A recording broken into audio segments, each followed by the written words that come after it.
Setelah sekian bulan, buat yang mungkin ada yang pertama kali hadir, saya mau kenalkan diri, nama saya Taufik Barlian, saya sudah menikah, dikaruniai 2 orang putra dan 1 orang putri. Tentu 1 istri saja saudara ya. Nah hari ini saudara, saya dikasih tema membangun atmosfer rohani di dalam rumah. Ya, kenapa ini begitu penting? Karena tahun ini ya visi gereja apa saudara? Wah lupa ya. Oke, saya tahu saudara sudah hafal di luar kepala. Jadi karena di luar kepala ini lupa saudara. Ya, kita tahun ini membangun keluarga ilahi melalui pemuritan supaya kita boleh jadi berkat buat bangsa-bangsa. Wih dahsyat saudara ya. Tapi hari-hari ini saudaraku kalau kita mau jujur kita banyak temuin bahwa boro-boro membangun keluarga ilahi. Seringkali banyak kita di rumah sama di gereja bisa beda, bener gak? Ya, ini kalau saya ngobrol sama anak-anak muda, saudara, anak-anak youth, ya next gen gitu.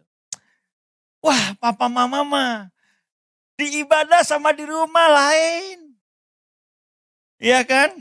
Kalau di gereja mah shalom. Apa kabar? Tuhan berkati. Kalau di rumah overtone terus kalau nyanyi. Ya, nadanya nada-nada tinggi. Bapak Ibu tahukah Bapak Ibu hari ini seringkali kita nganggap di rumah itu gak ada masalah. Baik-baik aja. Ribut mah biasa. Tapi tahukah saudara setiap perselisihan di rumah, setiap pergumulan di rumah, ya sama seperti Tuhan ngomong sama Kain. Kain, kenapa wajahmu muram dan hatimu panas? Tahukah kamu bahwa iblis sudah mengintip di celah pintu? Kamu harus menang atas dosamu, atas dosa, atas perasaanmu. Seringkali kita di rumah bener gak? Ya, panas bawaannya, suasananya. Ya, salah dikit ribut. Ya, kalau gak ribut pun cuek-cuekan. Ya, diem-dieman gak ngomong, tidurnya pisah kamar. Ya, papa di kamar atas, mama di kamar bawah. Coba lihat kanan kiri. Bilang kita ketahuan gitu. Ya, nah saudara lebih santai ya ibadah kedua. Saya kalau ibadah satu agak kedeg-degan saudara ya. Mari kita baca sama-sama firman Tuhan Mazmur 128 ayat pertama dan keempat sampai keempat. Kita mau belajar dari konteks ayat ini. Ya bagaimana Tuhan mau ngajarin bangsa Israel supaya kita semua ngalamin berkat Tuhan. Amin. Mari kita baca bergantian Mazmur 128 ayat yang pertama. Berbahagialah setiap orang yang takut akan Tuhan, yang hidupnya menurut jalan yang ditunjukkannya. 2. Istrimu akan menjadi seperti pohon anggur yang subur di dalam rumahmu. Anak-anakmu seperti tunas pohon zaitun di sekeliling mejamu. Ayat 4 sama-sama. Sesungguhnya demikianlah akan diberkati orang laki-laki yang takut akan Tuhan. Yang percaya katakan amin. Nah saudara kalau saudara baca ya Mazmur 128 ini adalah nyanyian ziarah. Apa itu nyanyian ziarah? Nyanyian ziarah itu adalah dalam tradisi Yahudi itu mereka setahun bisa 3 kali saudara ke Yerusalem. Ya pas hari Paskah, ya pas hari Yom Kippur ya. Nah waktu mereka jalan ke Yerusalem, kalau saudara baca kan Yesus dibawa ke Yerusalem kan waktu umur 8 tahun. Nah waktu mereka jalan ke Yerusalem saudaraku, mereka nyanyikan nyanyian ini. Supaya apa? Supaya mereka diingatkan bahwa betapa penyembahan sama Tuhan itu enggak cukup di bait suci. Penyembahan sama Tuhan itu harus sampai di rumah. Maka saudaraku, pemuritan yang sesungguhnya adanya di rumah saudaraku. Makanya iblis gak suka. Makanya kita sekarang kebalik. Dibuat sama iblis. Kalau di gereja, wih kita mau sungguh indah kau Tuhan. Baru sampai parkiran bisa berantem gara-gara mau makan apa. Wih saudara ya boro-boro ada damai sejahtera di rumah. Diem-dieman. Tapi kalau di gereja wih kita dahsyat. Makanya jujur, anak-anak kita, kadang-kadang kita ngerasanya kok gak pas, susah diomongin. Ada jarak, ada tembok. Nah hari ini kita mau breakthrough, amin. Nah saudara, ada 3 pilar yang hari ini saya mau bahas. Dan saya berdoa supaya ini jadi berkat buat kita semua. Yang pertama saudaraku, pondasi otoritas rohani. Firman Tuhan berkata demikian, ayat 1, berbahagialah setiap orang yang takut akan Tuhan, yang hidupnya menurut jalan yang ditunjukkannya. Nah saudara, kata takut akan Tuhan di situ pakai kata yare. Yare itu apa saudara? Kita takut sama Tuhan bukan karena takut dihukum. Bukan takut gak diberkati. Kita takut sama Tuhan karena kita hormat, kita respect, kita mengagumi Tuhan. Sampai kita sukarela melakukan firman Tuhan. Ya. Tapi kalau mau jujur hari ini kita gak sampai situ kan. Kita ngasih persembahan aja karena takut kena belalang. Takut kena belalang pelahap, belalang pelompat. Gereja lu hari Minggu kenapa? Entar celah kebuka. Kena serang iblis. Ke gereja takut diserang iblis saudaraku. Kita ke gereja bukan karena takut diserang iblis. Kita gak ngasih persembahan bukan karena takut kena belalang. Kita memberi karena kita hormat sama Tuhan, menyembah dia. Dengan sukacita dan kerelaan. Nah kalau saudara takut sama Tuhannya sampai pakai kata yare, hormat, respect, maka saudara gak usah disuruh-suruh. Di rumah, saudara pasti tetap beribadah sama Tuhan. Di rumah, pasti saudara ketemu pasanganmu, ketemu keluargamu, ketemu anakmu. Engkau akan tetap melayani mereka sama seperti engkau melayani Tuhan. Ya kan? Nah saya kalau ketemu orang, bu dahsyat, ibadah 1 melayani, ibadah 2 masih. Ya dong Pak, kan kita harus melayani Tuhan. Puji Tuhan, tapi pertanyaannya sampai di rumah kita gitu enggak? Kadang-kadang sampai di rumah kita enggak gitu. Nah anak kita ngeliatnya, papa mama di rumah sama di gereja mainnya beda. Nah makanya kita kehilangan otoritas. Karena mereka pikir kita munafik. Kalau di gereja gampang pemberesan. Ada masalah datang langsung, Pak maafin ya Pak, tadi gak sengaja. Cik maafin ya. Kalau di rumah lagi ribut suami istri, balik badan. Susah bener minta maaf duluan. Anak-anak kita ngelihatnya, papa mama munafik. Ini jujur loh saudara. Makanya banyak anak-anak muda susah ke gereja pelayanan, males. Gue udah lihat contohnya. Nah saudara, firman Tuhan bilang gini, tetapi aku dan seisi rumahku kami akan beribadah kepada Tuhan. Artinya apa? Udah gak usah salahin kanan kiri. Mulai dari diri kita saudara. Kita tuh sadar kita gak mampu ngubah pasangan kita.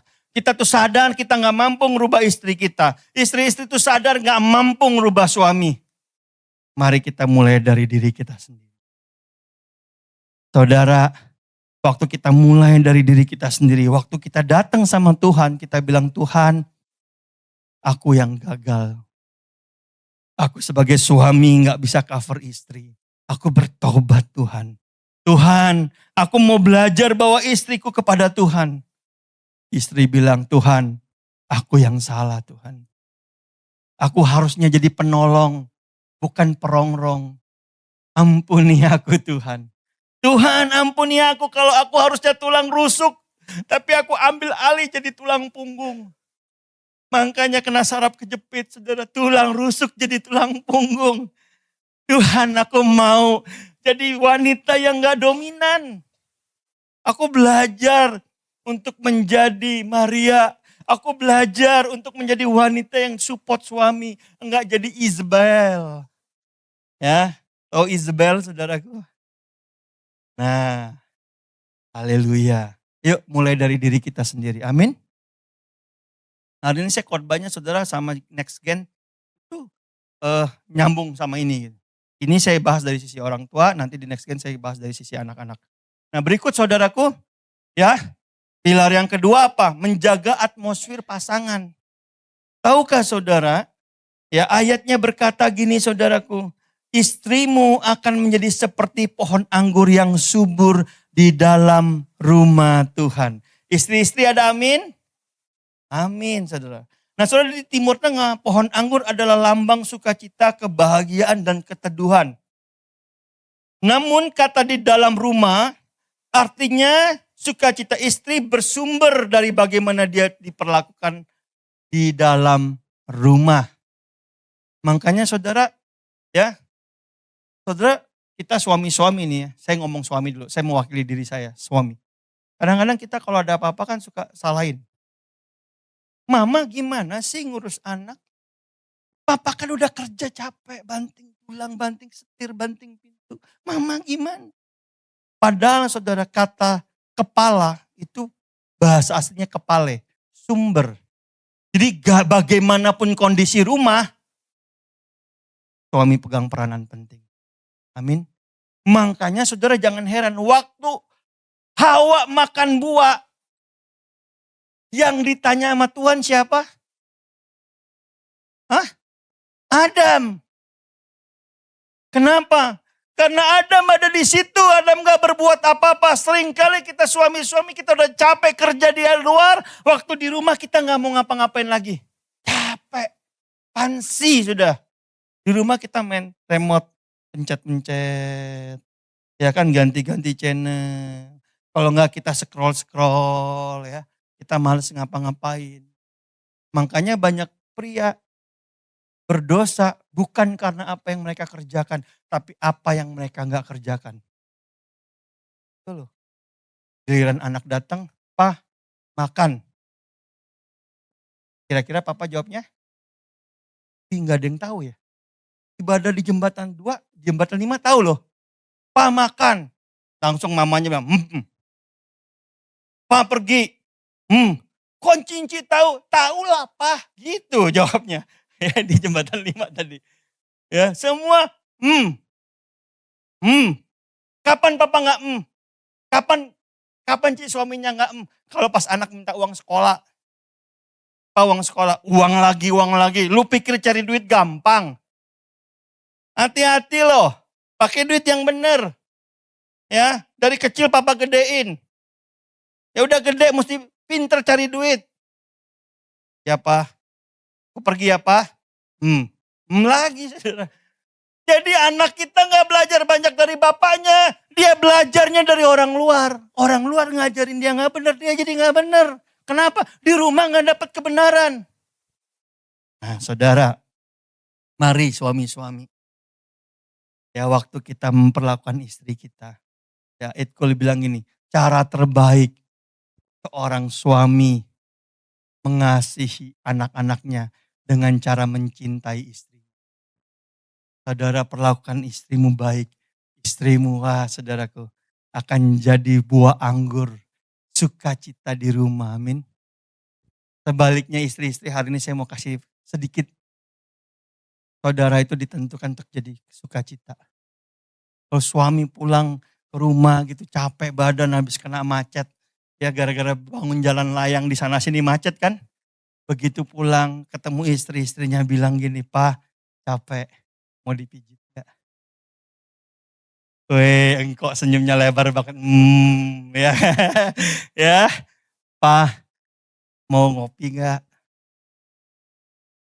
Ya, "Pak, udah telur setengah matang belum?" Ya kan, ciapo dulu. Wih, itu suami capek. Itu kayak Popeye makan bayam. Neng, seger lagi saudara, senyumnya lebar lagi saudara. Amin. Nah, kita mau belajar saudara, sama-sama. Nah saudara lihat ini saudaraku. Ya, sebab aku teringat akan imanmu yang tulus ikhlas, yaitu iman pertama-tama hidup di dalam nenekmu Lois dan di dalam ibumu Eunike. Tahukah saudara, waktu wanita dapat treat yang benar, wanita sadar bahwa dia membawa damai dan sukacita. Imannya si neneknya Timotius dan imannya mamanya Timotius transfer ke anaknya. Anaknya dipakai Tuhan dahsyat, amin. Meskipun dia ketemu Paulus, meskipun dia nanti diajar sama orang-orang yang jauh lebih rohani, Meskipun dia masuk next gen, mereka bertumbuh dimuridin, tapi pemuritan pertama dilakukan oleh orang tua di rumah. Amin saudara. Makanya saudara jangan serahin semua ke sekolah minggu. Udah masukin ke sekolah minggu kok anak masih nakal. Udah masukin ke itu ibadah yud kenapa masih nakal? Ya karena memang imam di dalam kehidupan mereka pertama kali justru ada di rumah. Makanya saudara perlu banget saudara belajar saudaraku. Amin. Bu ibu. Ya. Kita praktek. Nah berikutnya apa saudara? Ya pilar yang ketiga apa? Katanya ini. Anak-anakmu seperti tunas pohon zaitun di sekeliling mejamu. Apa maksudnya? Tahukah saudara pohon zaitun itu pohon yang kuat? Ya kayunya kuat saudaraku. Tapi ayat ini bilang ini anak-anakmu seperti tunas. Tahu tunas? Sebelum jadi bunga sebelum jadi daun dia bertunas dulu. Nah waktu jadi tunas ya pohon ini rawan saudaraku. Rawan apa? Rawan gugur. Ya mas saudara pernah gak ngeliat ada buah-buah baru masih tunas bunga. Tutupin pakai plastik biar kena hujan gak rontok. Nah sama waktu anak-anak dia seperti tunas. Makanya yang namanya tunas perlu dapat nutrisi yang cukup. Perlu dikasih pupuk, dikasih makan, dikasih mineral yang cukup supaya mereka bertumbuh. Amin. Supaya mereka jadi kuat dalam nilai-nilai. Nah di mana ngasihnya? Ayatnya bilang anak-anakmu seperti tunas pohon zaitun di sekeliling mejamu. Ini bicara apa? Bicara di meja, di ruang makan di rumah kita. Bapak Ibu masih suka makan bareng sama anak gak? Kalau makan ngobrol gak? Bapak Ibu tahu gak kalau orang Yahudi, mereka hari Sabat, mereka gak kerja. Mereka duduk di meja makan, ngobrol. Yang diobrolin apa? Nilai, firman Tuhan. Nah kita kan hari ini kalau makan keluarga, megang handphone kan. Masih megang handphone. Kita ngomong seperlunya, giliran klien yang telepon kita ngomongnya panjang lebar. Ada jemaat yang telepon kita ngomongnya panjang, giliran ngobrol sama anak kita ngobrolnya seperlunya. Anak kita tahu kebenaran dari mana? Dari teman-temannya. Teman-temannya pas ada yang LGBT, ada yang ngedrugs, ya ikut. Kenapa? Kita orang tua gak pernah bahas, gak pernah ngomongin. Makanya lihat nih. Firman Tuhan Ulangan bilang gini, haruslah engkau mengajarkannya berulang-ulang kepada anak-anakmu dan membicarakannya apabila engkau duduk di rumah, apabila engkau sedang dalam perjalanan. Saudara kalau nanti ini pergi sama istri, anak selesai ibadah bareng, ngobrol gak? Yang di ngobrolin mau makan apa? Mau nonton film apa? Ya kan? Pernah gak? Tadi firman Tuhan apa? Bahas yuk. Nah, saya bersyukur saudara kita praktekkan ini di rumah. Bersyukur. Jadi kalau kita ada yang megang handphone sekarang ada alarm. Emang boleh makan sambil main handphone? Penting. Emang lebih penting daripada kami? Gak jadi saudara. Yang diobrolin apa? Ngobrolin apalagi anak sekarang susah kan? Saudara punya anak gak? Sini udah punya anak semua. Gimana saudara? Anak kita gak punya teman, kita takut. Anak kita banyak teman pulang rumah malam, kita takut. Benar gak? Anak kita pacaran, punya pasangan, kita takut. Gak punya pasangan, kita takut. Main sama cewek, kita wanti-wanti takut. Atau main sama cowok. Main sama cewek aja sesama jenis kita takut loh. Banyak kasus. Tapi kita cuma sebatas takut, kita gak pernah obrolin saudara. Nah saya berdoa supaya saudara lewat firman ini berubah. Nah kita ngomongin. Kamu udah punya yang kamu suka belum? Udah. Ingat loh. Kita gak belajar, kita percaya, keluarga kita percaya gak ada pacaran. Adanya tunangan. Maksudnya? Masa langsung kawin? Enggak. Tunangan itu artinya kamu bangun hubungan tapi goalnya pernikahan. Paham ya? Bukan coba-coba. Aku suka sama kamu, aku coba dulu ya. Kalau nggak cocok 30 hari uang kembali. Lu kata MLM. Adik kamu cewek. Kalau digituin kamu marah nggak? Marah. Makanya jangan gituin anak orang. Kalau kamu udah mantep, kamu udah yakin, kenalin sama papi mami. Ngobrol supaya mereka, kalau kamu udah cocok, papi mami bisa adopsi dia sebagai anak di hati. Jadi kita nanti sama menantu deket. Karena kalau menikah sama kamu berarti menikah sama papi mami juga berjadi satu keluarga besar. Kamu juga begitu. Kalau enggak nanti jauh. Giliran kamu tinggal sama papi mami, pasangan kamu enggak betah. Giliran kamu tinggal sama keluarga mereka, kamu enggak betah juga. Kenapa? Enggak kenal. Tapi kalau udah kenal enak. Dibangun dari sekarang. Tapi kan meritnya masih lama. Aku juga baru kenal, baru gini. Iya, karena mengenal itu butuh waktu. Bukan coba-coba. Makanya kamu jangan sampai macem-macem. Kalau saya ngomong sama adik kamu yang cewek, kalau sampai ada cowok bilangnya suka tapi suka tangannya jahil tuh kemana-mana. Berarti itu bukan sayang, itu nafsu. Begitu juga kamu ke cewek lain. Kalau kamu punya teman dekat nggak boleh gitu-gitu. Ingat, dia bukan coba-coba. Dia adalah istri masa depan. Bagaimana kamu hormati, kamu hargai dia. Demikian nanti anak-anak kamu akan dapat mama terbaik. Amin saudara. Diobrolin berulang-ulang nih. Sampai udah apal. Tapi puji Tuhan waktu mereka udah selesai kuliah, udah segala macam, nilainya di hati itu muncul. Paham ya Bapak Ibu ya? Nah kita ajarin, nah kita kadang gak pernah ngajarin. Cuma marah doang. Heran, pacaran mulu, gonta-ganti mulu. Lu yang bener dong. Cuma gitu doang saudara. Nangkep ya maksud saya? Nah mari saudara dibahas. Mari saudara diomongin. Nah, mari saudara. Ya, lanjut. Ini yang terakhir saudara. Sesungguhnya demikian akan diberkati orang laki-laki yang takut akan Tuhan. Kayak lagi saya garis bawahi, kenapa disebut laki-laki? Karena kita laki-laki sumber. Amin saudara. Ayo kita mulai saudaraku. Mari jadi imam. Ed Cole bilang gini, kamu hanya akan dekat dengan siapa kamu berdoa. Untuk siapa kamu berdoa dan kepada siapa kamu berdoa. Saudara kalau hari ini saudara ngalamin ya, hubungan keluarga retak, bingung. Mulai dari doa aja dulu. Doa bareng. Nah kalau udah mulai doa nih, hati kita udah lembut, gampang. Begitu ada yang janggal dibahas. Ma, tadi papa salah. Papa cuek. Harusnya papa lebih ngerti.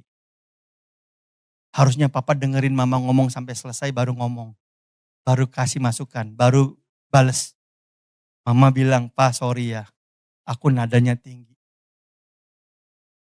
Maaf ya, kalau tadi barusan kayak nenek lampir.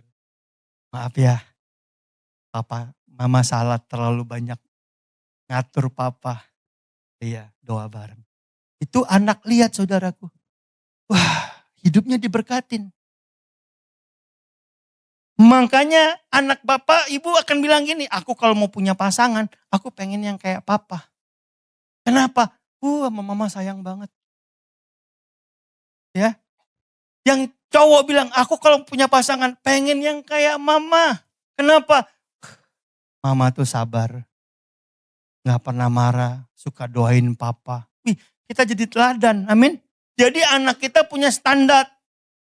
Standarnya jelas. Saudara gak mau kan punya anak pacarannya sembarangan kan. Dapat cowok yang gak jelas. Terus kita marahin, kamu cari cowok yang gak jelas.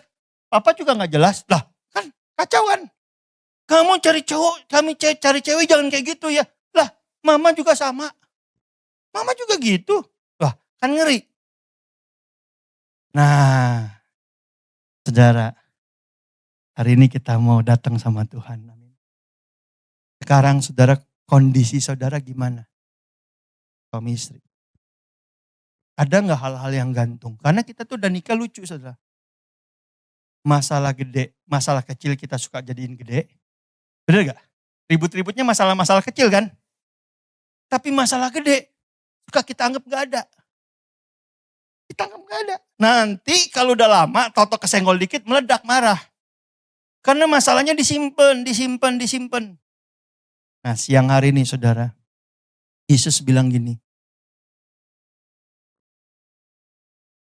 tanggalkanlah segala beban dan dosa yang begitu merintangi, amin. Tuhan mau pakai keluarga kita dahsyat. Tapi kalau di rumah kita nggak breakthrough, kita mau melayani berantem, kita tertuduh kan. Setan bilang, ih di gereja melayani ntar ketemu di rumah, berantem. Kita mau datang sama Tuhan hari ini, taruh beban. Nah taruh beban itu gimana saudara? Datang sama Tuhan, nanti kita akan menyembah Tuhan. Saudara ngaku sama Tuhan, Tuhan keluarga aku gak sebaik yang terlihat. Aku sebagai suami egois. Aku sebagai istri selalu nuntut suami. Tuhan, aku mau beresin di hadapan-Mu. Biarin hari ini Roh Kudus jamah hati kita. Amin. Mau Bapak Ibu? Mau yang di belakang? Yuk mari datang sama Tuhan, tundukkan kepala. Saya mau undang pemusik boleh maju ke depan.